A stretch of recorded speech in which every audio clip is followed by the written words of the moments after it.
Chapter 8 of Treasure Island by Robert Louis Stevenson. Chapter 8 At the Sign of the Spyglass.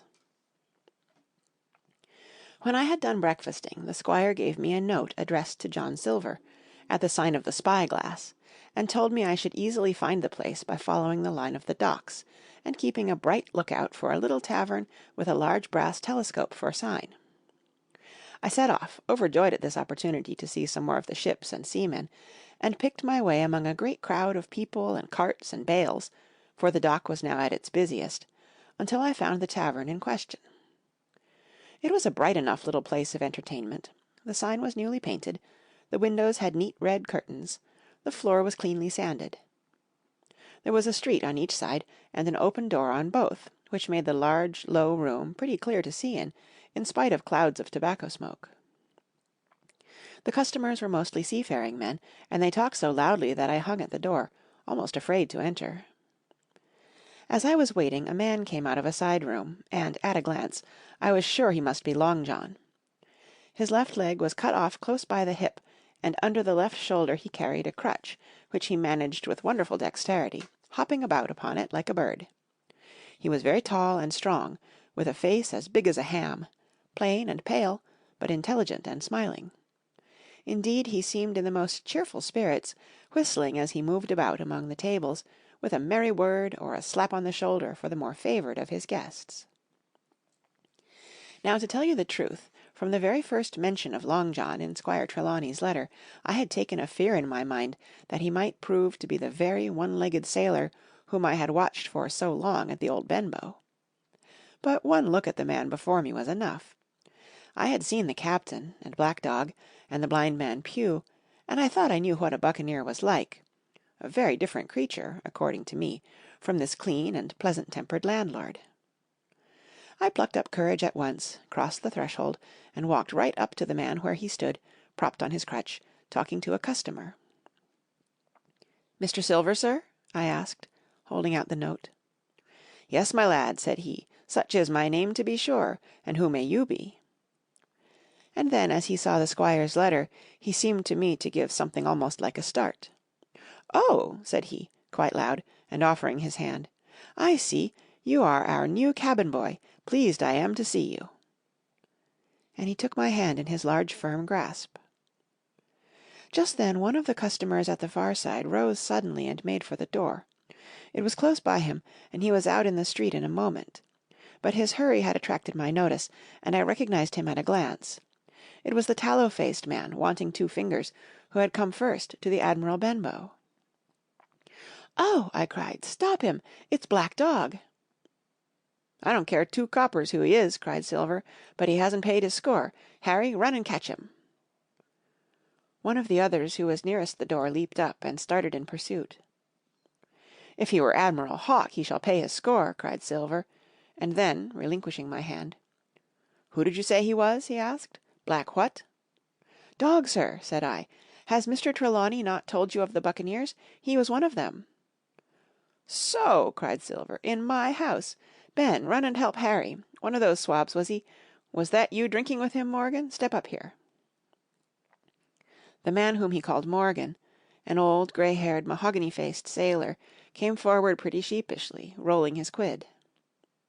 "Now, Morgan," said Long John very sternly, "you never clapped your eyes on that Black Dog before, did you now?" "Not I, sir," said Morgan with a salute. "You didn't know his name, did you?" "No, sir." "By the powers, Tom Morgan, it's as good for you," exclaimed the landlord. "If you had been mixed up with the like of that, you would never have put another foot in my house, you may lay to that. And what was he saying to you?" "I don't rightly know, sir," answered Morgan. "Do you call that a head on your shoulders or a blessed dead-eye?" cried Long John. "Don't rightly know, don't you? Perhaps you don't happen to rightly know who you was speaking to, perhaps. Come now, what was he jawing? Voyages, captains, ships? Pipe up, what was it?" "We was a-talking of keel-hauling," answered Morgan. "Keel-hauling, was you? And a mighty suitable thing, too, and you may lay to that. Get back to your place for a lubber, Tom." And then, as Morgan rolled back to his seat, Silver added to me in a confidential whisper that was very flattering, as I thought, "He's quite an honest man, Tom Morgan, only stupid. And now," he ran on again aloud, "let's see, Black Dog. No, I don't know the name, not I. Yet I kind of think yes, I've seen the swab. He used to come here with a blind beggar, he used." "That he did, you may be sure," said I. "I knew that blind man, too. His name was Pew." "It was," cried Silver, now quite excited. "Pew, that were his name for certain. Ah, he looked a shark, he did. If we run down this Black Dog now, there'll be news for Cap'n Trelawney. Ben's a good runner. Few seamen run better than Ben. He should run him down hand over hand, by the powers. He talked of keel hauling, did he? I'll keel haul him." All the time he was jerking out these phrases he was stumping up and down the tavern on his crutch, slapping tables with his hand, and giving such a show of excitement as would have convinced an Old Bailey judge or a Bow Street runner. My suspicions had been thoroughly reawakened on finding Black Dog at the spyglass, and I watched the cook narrowly. But he was too deep, and too ready, and too clever for me, and by the time the two men had come back out of breath, and confessed that they had lost the track in a crowd, and been scolded like thieves, I would have gone bail for the innocence of Long John Silver. "See here now, Hawkins," said he, "here's a blessed hard thing on a man like me, now ain't it? There's Cap'n Trelawney, what's he to think? Here I have this confounded son of a Dutchman sitting in my own house, drinking of my own rum. Here you comes and tells me of it plain, and here I let him give us all the slip before my blessed deadlights. Now, Hawkins, you do me justice with the cap'n. You're a lad, you are, but you're smart as paint. I see that when you first came in. Now here it is. What could I do with this old timber I hobble on? When I was at A.B. Mariner, I'd have come up alongside of him, hand over hand, and broached him to in a brace of old shakes, I would. But now—" And then all of a sudden he stopped, and his jaw dropped as though he had remembered something. "The score!" he burst out. "3 goes o' rum! Why, shiver my timbers, if I hadn't forgotten my score!" And falling on a bench, he laughed until the tears ran down his cheeks. I could not help joining, and we laughed together, peal after peal, until the tavern rang again. "Why, what a precious old sea-calf I am," he said at last, wiping his cheeks. "You and me should get on well, Hawkins, for I'll take my davy I should be rated ship's boy. But come now, stand by to go about. This won't do. Duty is duty, messmates. I'll put on my old cocked hat and step along of you to Cap'n Trelawney and report this here affair. For mind you, it's serious, young Hawkins, and neither you nor me has come out of it with what I should make so bold as to call credit. Nor you either, says you, not smart, none of the pair of us smart, but dash my buttons, that was a good un about my score." And he began to laugh again, and that so heartily that, though I did not see the joke as he did, I was again obliged to join him in his mirth. On our little walk along the quays he made himself the most interesting companion, telling me about the different ships that we passed by, their rig, tonnage, and nationality, explaining the work that was going forward, how one was discharging, another taking in cargo, and a third making ready for sea, and every now and then telling me some little anecdote of ships or seamen, or repeating a nautical phrase till I had learned it perfectly. I began to see that here was one of the best of possible shipmates. When we got to the inn, the squire and Dr. Livesey were seated together, finishing a quart of ale with a toast in it, before they should go aboard the schooner on a visit of inspection.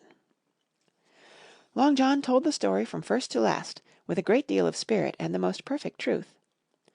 "That was how it were now, weren't it, Hawkins?" he would say, now and again, and I could always bear him entirely out. The two gentlemen regretted that Black Dog had gone away, but we all agreed there was nothing to be done, and after he had been complimented, Long John took up his crutch and departed.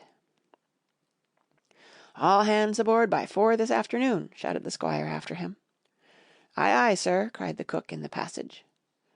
"Well, squire," said Dr. Livesey, "I don't put much faith in your discoveries as a general thing, but I will say this, John Silver suits me."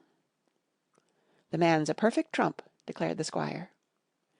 "And now," added the doctor, "Jim may come on board with us, may he not?" "To be sure he may," says squire. "Take your hat, Hawkins, and we'll see to the ship." End of Chapter 8. Read by Kara Schallenberg, www.kray.org, on Saturday, September 5th, 2015, in El Sobrante, California.